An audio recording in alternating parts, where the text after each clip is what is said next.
জুলাই গণঅভ্যুত্থানের আহত এবং শহীদদের স্মরণে দোয়া মাহফিলের আয়োজন করেছেন। আপনারা এখানে আহত কয়জন আছে? এখানে সব চোর বাটফাট দিয়ে বইরে রয়েছেন, একটাও আন্দোলনের মধ্যে কোনো কিছু ছিল না। তাদেরকে দিয়ে আপনি এখানে কি করতেছেন? দোয়া মাহফিল করেন কিভাবে? আন্দোলনের যে এই যে এখনো গুলির দাগ রয়েছে, আপনি তাদের আমাদেরকে বাদ দিয়ে এই কোয়ারের কি 2 দিনও কোনো জায়গার আন্দোলনের কোনো ভূমিকা দিতে পারবেন না। এদেরকে এনে কি করতেছেন কে? আপনার আন্দোলনের স্টেক হোল্ডার কারা ছিল? এরাই 2-3 জন আন্দোলনের স্টেক হোল্ডার ছিল আপনাদের। যত দেশের শহর বাটপার একটা গ্রুপ নিয়ে আপনি আন্দোলন করতেন। আন্দোলনের মধ্যে যে সমন্বয় গ্রুপ ছিল তাদের কারে কইছেন আপনি? এনে শুধুমাত্র এনে কয় 2-3 জন নিয়ে আনি বসে বসে করতেছেন। আপনি কাদেরকে নিয়ে এসে কি করতেছেন এখানে? আপনি একটা গ্রুপে নিয়ে তুমি তোমার সাথে কথা পরে বলছি, তুমি বসো। এনে কাদেরকে নিয়ে আপনি করতেছেন? আপনার এই যে কিছু আপনি এখানে রাত ভাই একটাকে বললেন যে আমরা কোনো বৈষম্য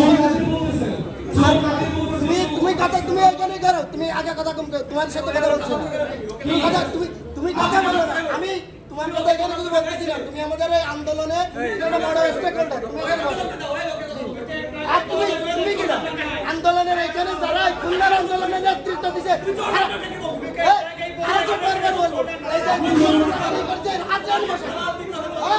এই যে জবাব আমি দেবো, হাতে বসেছে কিনা, হাতে বসেছে কিনা ওই আন্দোলনের ওই একটা এই খুলনায় যে একজন আহত হয়েছে, এই খুলনায় যে একজন আহত হয়েছে, আমার একটা প্রশ্নের উত্তর দেন, এই খুলনায় যে একজন আহত হয়েছে আপনি করেন না। এই শুধু সমাজ ছাড়া যারা আছে এখানে শুধু এই আন্দোলন করেছে, এই আন্দোলন কি শুধু সমাজ করেছে? আর সমাজের যে বৈষম্য আমার একটু আমার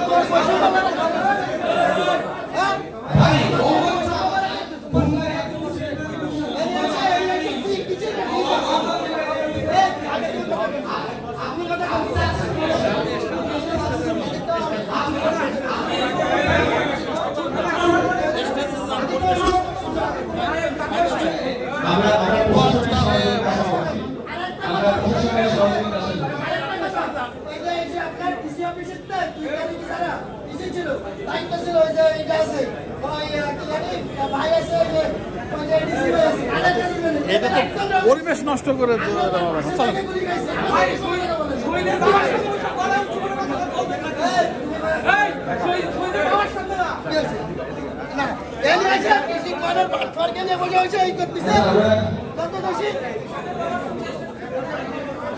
আমরা আমাদের আপনারা শান্ত হন, আপনারা শান্ত হন, আমরা সবাই বসে পড়ি, নির্দিষ্ট গোষ্ঠী এই প্রোগ্রামকে বাচ্চা করার চেষ্টা করবে, এটাই স্বাভাবিক। একটি মহতি প্রোগ্রামকে একটি নির্দিষ্ট গোষ্ঠী বাচ্চা করার চেষ্টা করবে, এটাই স্বাভাবিক। ফেসিবাদী আমাদের শহরের শাসকের সভাপতি তারা এই ধরনের প্রোগ্রামকে বাচ্চা করবে, এটাই স্বাভাবিক। এই পর্যায়ে আমরা আমাদের সম্মানিত শহীদের বাবা, আমাদের বাবা